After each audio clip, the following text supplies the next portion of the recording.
Hello children, welcome to my channel Easy 60. இன்னைக்கு Tamil Nadu syllabus standard 10 chapter 2ல exercise 2.5ல 5th sum பார்க்க போகிறோம். இது வெரி இம்பார்ட்டன்ட் 2 மார்க் சம். இங்கே பார்த்தீங்கன்னா ஒரு ஏபியை கொடுத்துட்டு -54 எத்தனாவது டேர்ம்னு கேட்குறாங்க. இந்த மாதிரி ஏதாச்சும் ஒரு நம்பர் கொடுத்துட்டு இது எத்தனாவது டேர்ம்னு கேட்டாங்க அப்படின்னாலே அந்த நம்பரை நீங்கள் டிஎன்னு எடுத்துக்கிட்டு டிஎன்னோட ஃபார்முலாவை தான் யூஸ் பண்ண போகிறீங்க. ஒரு ஏபி கொடுத்துட்டாங்க அப்படின்னாலே ஏவோட வேல்யூ என்னது ஃபஸ்ட்டு டேர்ம். ஸோ இங்கே ஏ என்னது 16. டியோட வேல்யூ கண்டுபிடிக்கணும்னா என்ன formula, second term minus first term. So 11 - 16 பண்ணுறப்போ -5. இப்போ டிஎன்னோட ஃபார்முலாவை எழுதிட்டோம். டிஎன்னுக்கு பதிலாக அவங்க கேட்ட -54 எழுதிட்டு ஏவோட வேல்யூ டியோட வேல்யூ சப்ஸ்டியூட் பண்ணிவிடுங்க. எண்ணு தான் இப்போ நம்ம கண்டுபிடிக்க போகிறோம்.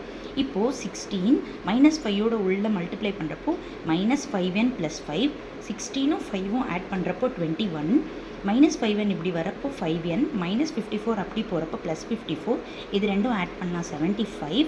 அப்போ 5 அந்த பக்கமாக போகிறப்ப டிவைட் ஆகிடும். அப்போ என்னோட வேல்யூ 15. தேர்ஃபோர் -54 அப்படின்றது உங்களுக்கு 15th டேர்ம். Thank you children.